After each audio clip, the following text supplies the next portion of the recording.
Contribution du député indépendant de Bako.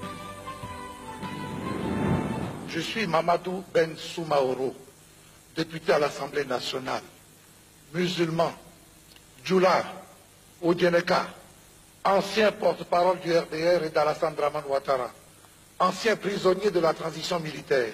Pour rien, je voudrais que ce forum comprenne bien que l'amalgame politico-ethno-religieux proposé non pas par le RDR, mais par Alassane Ouattara et son clan pouvait naturellement séduire, capter et finalement instrumentaliser des esprits candides, jamais encore confrontés au jeu démocratique et à ses pièges.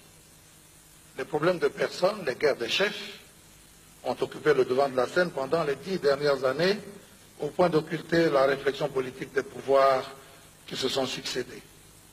Le procès en xénophobie intenté à la Côte d'Ivoire comme celui de l'esclavagisme des enfants, ou encore le problème de nos antagonismes ethniques, déroutent les Ivoiriens.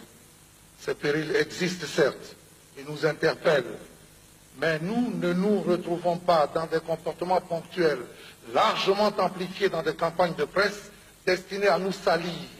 L'islam est une foi conquérante, mais cette foi qui est conquérante pour l'islam lui-même ne saurait l'être pour un homme futile, Alassane Dramane Ouattara. Toutes les conquêtes passées et à venir l'ont été et le seront pour le prophète Mohammed, que la paix infinie s'étende sur lui.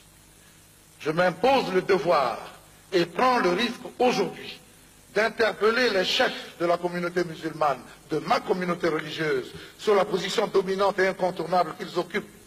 C'est de cette autorité-là que je leur demande d'user pour convaincre Alassane Dramane Ouattara de se retirer de la vie politique ivoirienne dignement et sans condition, ici et maintenant. Vous savez comme moi, qu'aucune autre clé ne permettra d'ouvrir la porte de cette réconciliation tant attendue. Vous avez manifesté à Alassane et pour Alassane un attachement, une fidélité et un sacrifice qui méritent tous les éloges. Vous avez à l'évidence un choix difficile à faire entre Alassane et la Côte d'Ivoire, c'est-à-dire entre le désordre et la paix, entre la mésentente et la concorde, entre la guerre et l'amour. Je ne me suis peut-être pas bien fait comprendre. Ce que je vous demande est pourtant simple. D'un côté, vous avez un individu, de l'autre, un pays entier avec ses habitants, vos frères et vos sœurs.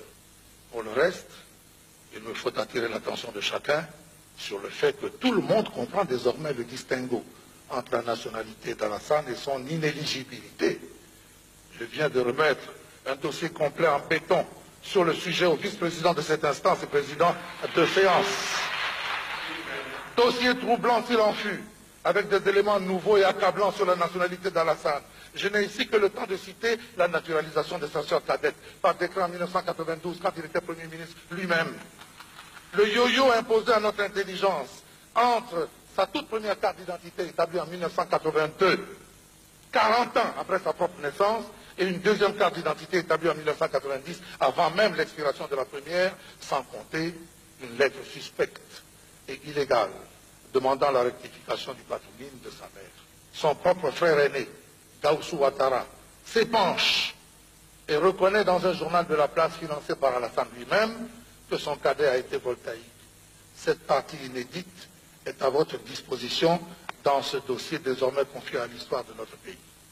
Lorsqu'on rêve seul, ce n'est qu'un rêve. Lorsqu'on rêve ensemble, c'est le commencement de la réalité, disait le théologien de la libération, le brésilien Dom Helder Camara.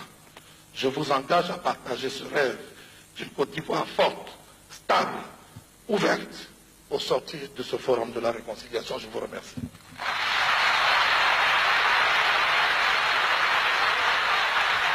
Merci.